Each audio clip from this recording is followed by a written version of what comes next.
Welcome to the place where we learn about and learn from the leaders in our field who are powering creativity. I'm Aaron Dworkin, and this is Arts Engines.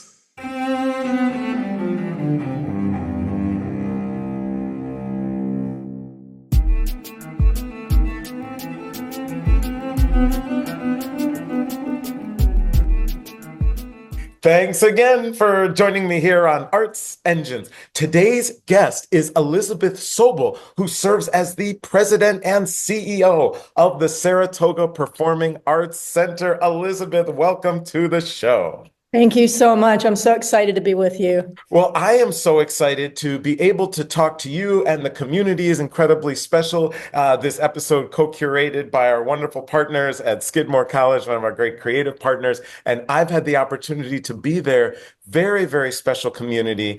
Yeah. And I thought actually it might be great for our audience to kind of just start there in terms of a lot of times it seems performing arts centers have a focus, or the nature of what they do is very tied to their particular community and its unique aspects. So I was Yeah. wondering if you could kind of just share with us kind of, the overall focus of the Performing Arts Center, and especially literally the environment in which you find yourselves.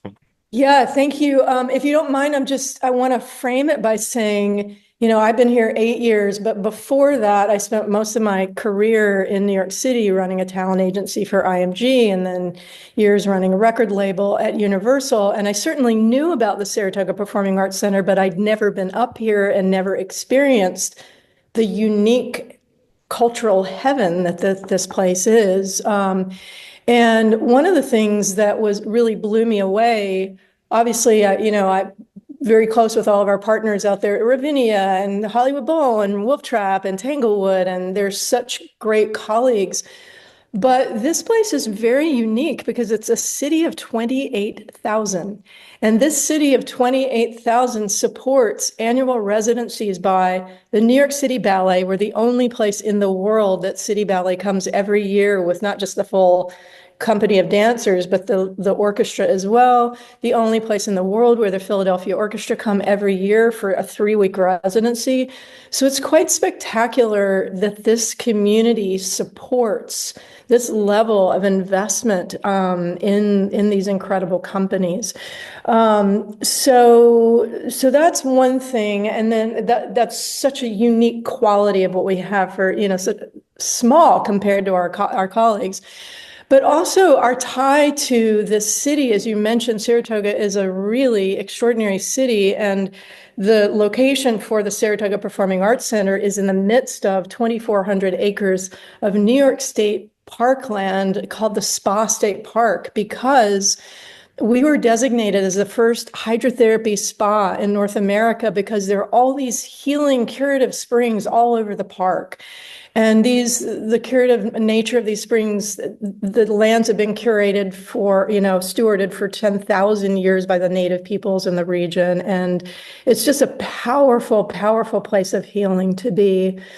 And so we like to think of ourselves as both the presenter of these great companies and great art, but we also see ourselves as this perfect confluence of human-made beauty and also the great natural beauty that blesses us and heals us in this just remarkable place. That's extraordinary, and probably that setting has to so kind of coincide with the incredible artists that you're bringing. And you mentioned too, right, that you're bringing a wide array of incredible artists, but also some of the leading artists in our arts ecosystem in the country, in the world, Yeah. and yet a relatively small community is able to support that. And so I was just wondering, could you kind of share with us too, because we have so many in our audience who are running their own organizations or looking at all these balances, the financial kind of piece of this or the economic piece of this. A lot of times we have to be justifying our presence and saying, what's our impact on our local economies? Wondering if you could speak to kind of, is that part of your overall strategy? Do you have a sense of that economic impact that you have, and any additional information on what you think inspires or spurs the community's support of the center? Yeah, it's such an important question. I mean, and particularly on the other side of COVID, an even more important question. We're a small organization. When I got here, we were about a $10 to $11 million a year organization, sort of equally split between earned and contributed income. And over the years, over the last couple of years, we have expanded. Our education program went from serving 5,000 to over 50,000 students in the greater capital region. We opened a school in 2021. We have taken over the year-round programming of the Spa Little Theater, a gem of a 500-seat theater, which we now program 12 months a year. We completely renovated our amphitheater campus, the classic spa or SPAC campus. And so we've had a lot of growth. And so the question is, how have we been able to fund this growth? Because even a $3 million increase in a budget of an organization the size is very substantial. And I think that the way that this is really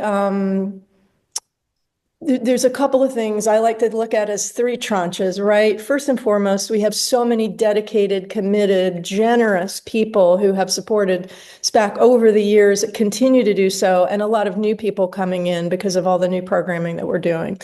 Then you have people who now, thanks to a 2021 economic impact analysis that showed that SPAC is generating $105 million of economic impact in the city and region every year.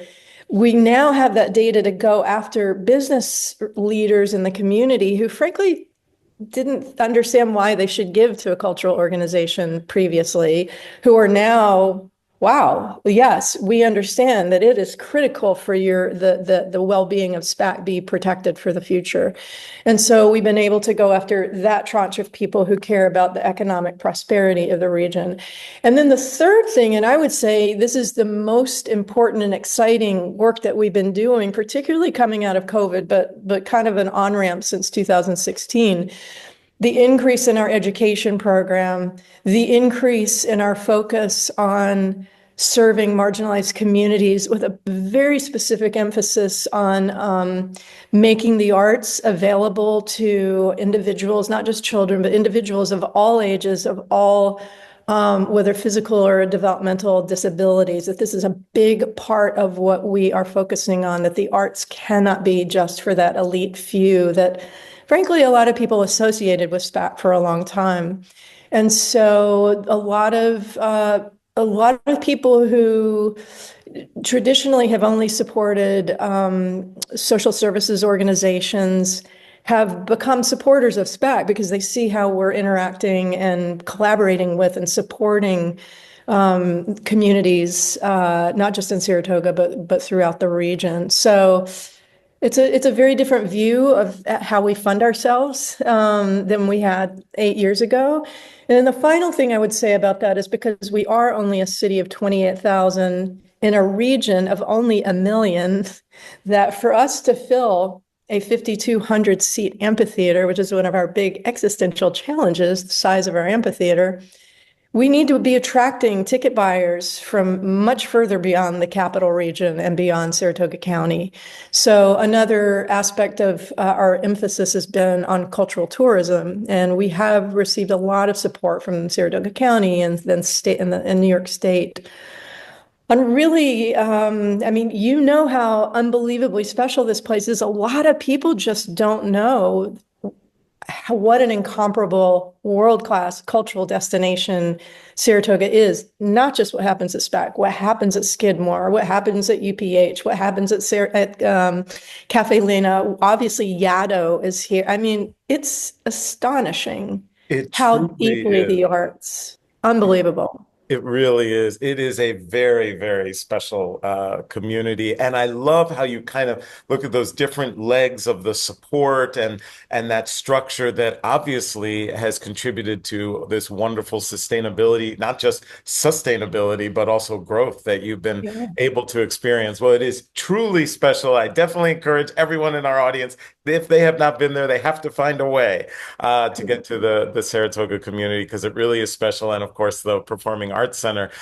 So unfortunately, we are just about out of time, but I always like to ask of all of my guests, this work that you do, obviously so rewarding, and the setting, which is so, beautiful, and kind of this sense of, humanity and the connection with nature and with the arts. But there, of course, are the tough days of the logistics of being an arts leader. And just wondering, do you have any mechanisms or methods that you use to approach the really tough days, or when there's, obstacles that may seem like they can't be overcome? Yeah, and I mean, I think it's what so many people are saying, and that it might even sound cliche, but it really is gratitude, gratitude for an unbelievable community here, and a gratitude to be in this very special place. And then I think that particularly, we're at kind of a pivotal moment here, the day that we're recording this, and I feel like curiosity and compassion have to be the two wings of the dove, as we figure out how to navigate this terrain that we're in right now. So I think those are my three go-tos on tough days and not so tough days. Elizabeth Sobel, you truly are one of the arts engines who is powering human creativity in our world. Thank you so much for everything you do, and thank you for being on the show. Well, thank you, and back at you. I'm so grateful to be invited to do this. Thank you so much.